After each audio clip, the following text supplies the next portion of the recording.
Our top story this hour, President Donald Trump has accepted the resignation of U.S. Ambassador to the United Nations, Nikki Haley.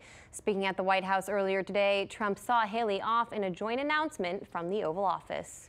She has been at the United Nations from the beginning with us, right from the beginning, and worked with us on the campaign. It's been really a long time, very intense, and she told me probably 6 months ago, she said, you know, maybe at the end of the year, at the end of a 2-year period, but the end of the year, I want to take a little time off. I want to take a little break.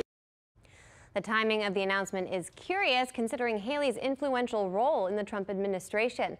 Unlike other officials who've left the Trump team, no clear tensions exist between Haley and the president. In fact, they're quite close. In a September op-ed published in the Washington Post, Haley stated, quote, "I proudly serve this administration and I enthusiastically support most of its decisions and the direction it is taking the country. But I don't agree with the president on everything. When there's a disagreement, there's a right way and a wrong way to address it. I pick up the phone and call him or meet with him in person."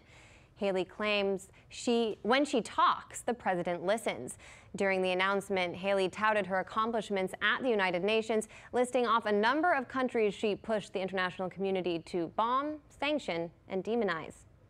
Look at the 2 years. Look at what has happened in 2 years with the United States on foreign policy. Now the United States is respected. Countries may not like what we do, but they respect what we do.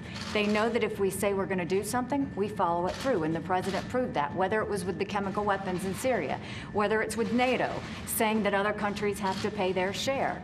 I mean, whether it's the trade deals, which have been amazing. They get that the president means business, and they follow through with that. Haley will leave her UN post at the end of this year. In anticipation of her departure, the In Question team compiled some of Haley's most memorable moments. No country in this chamber would act with more restraint than Israel has. This is a time for the regional countries that are dealing with the migration, that are suffering from the migration as well, to step up and condemn Maduro and tell him it's time for him to go. It reflects our sovereign right to decide the location of our embassy, a right that everyone in this room claims for their own country. In this warehouse is concrete evidence of illegal Iranian weapons proliferation. You either support North Korea or you support us. You've seen sanctions from the United States. You've seen sanctions from the European Union. We're not just seeing activity in Yemen. What we're also seeing is activity in Lebanon, Iraq, Syria, and we'll be able to show all of those, and there is more coming. We need every head of state in the region to be speaking out. If Assad, Russia, and Iran continue down the path they are on, the consequences will be dire. The world will hold them responsible, and no number of Security Council meetings will ever change that. With Nikki Haley in question, we turn to RT international correspondent Caleb Maupin in New York and organizer with the Anti-War Answer Coalition, Walter Smolarek. He's here with us in Washington, D.C.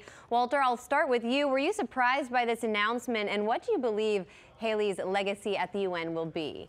Well, I was somewhat surprised by this because, you know, it seems like Nikki Haley was one of Trump's favored advisors, favorite cabinet members, top advisors. But I think that Nikki Haley's legacy at the United Nations will be remembered as a symbol of U.S. arrogance, of U.S. Willful defiance, of global consensus on so many different issues. I mean, for one, there is the issue of Palestine. I mean, under Nikki Haley's tenure as UN ambassador, the United Nations withdrew from the UN Human Rights Council because it said that it was an institution that was biased against the state of Israel. And of course, we heard from those clips that were just played that, under Nikki Haley's ambassadorship, the United States also moved its embassy to Jerusalem. On the issue of Iran, Nikki Haley was the defender of Donald Trump's, extreme aggressive policy towards Iran, again, defying global consensus around the Joint Comprehensive Plan of Action, the Iran nuclear deal. She was a main salesperson for the U.S. interventions in Syria, the major bombing campaigns both this year and last year. So I think that Nikki Haley will be remembered as the symbol of U.S. aggression, unchecked aggression around the world. And Caleb, what was it like covering Haley's antics at the UN? I mean, you were there quite a bit. Well, she certainly has a flamboyant personality. That was clear when she was back in South Carolina. She made a point of actually getting her honorary black belt in martial arts. And it was also clear when she was at the UN. She, for example, took the UN Security Council out for chicken and waffles, and she tended to play up her southern U.S. heritage. Now, people are speculating about what is behind this decision. Why is she really leaving? A lot of questions are being raised. It's not exactly clear why this decision was made. Now, people are wondering about these ethics violations or alleged investigations that are going on. There's reports that she accepted some flights from South Carolina businessmen, and that was unethical. Other reports are coming out. Now, let's remember that she's very much an evangelical, and she's very much a supporter of Israel, and she seems to be a strong advocate of foreign interventions by the United States. And it seems that she's rather unpopular. We've seen some tweets from Ann Coulter. We've seen various voices in the Trump camp that are more isolationist, America First types that are really happy to see her depart. So people aren't exactly sure what's going on here. She did say in her press conference, she did make clear that she was not running for president and that she would campaign for Donald Trump in 2020. Walter, Haley wrote in that same op-ed I mentioned in the intro that, quote, like my colleagues in the cabinet and on the National Security Council, I have had very open access to the president. He does not shut out his advisors, and he does not demand that everyone agree with him. I can talk to him most any time, and I frequently do. It sounds as though Haley wielded a lot of influence. What kind of impact do you think she had on Trump policy? I think she had a very substantial impact on a number of issues. One, I think, is the Trump administration's foreign policy towards Russia. Donald Trump has a lot of reasons for pursuing, a détente with Russia, if that is indeed what he truly intends to do. I mean, its administration has been quite aggressive, and I think much of that can be attributed to the influence of Nikki Haley and neoconservative co-thinkers like her. When Nikki Haley went before the United Nations to justify the U.S. bombing of Syria in 2017 and 2018, and just now, ahead of what is now the delayed offensive into the province of Idlib, she made the point that, well, if Bashar al-Assad uses chemical weapons, which is a claim that's been debunked, I think, in my view, then the United States will be forced to act, and Russia will be held accountable. Russia, right?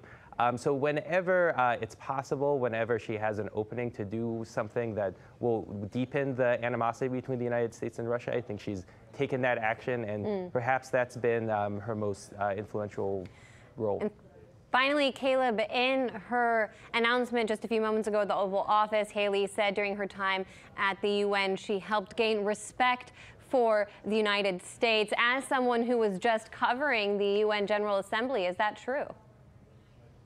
Well, there has been quite a bit of criticism of the way she conducted herself. And it's interesting to note that she did kind of clash with the White House in more than a couple instances. For example, around Trump's travel ban, she loudly opposed it. It's also interesting to note that when she prematurely announced sanctions on Russia prior to the White House doing so, the White House said that she must have gotten mixed up, and she then very boldly told Fox News that, quote, I don't get confused. So that there's a history of clashing there. Now, when she addressed protesters, Maduro protesters from Venezuela outside the UN, many people noted that she was standing next to a former mayor of Caracas with a rather ugly human rights record when he was leading Caracas during the 1990s, disappearing students, murdering progressive activists. So many were critical of her kind of activist approach to her job as a UN ambassador. It seemed like she was constantly using her position to kind of agitate for more intervention and against governments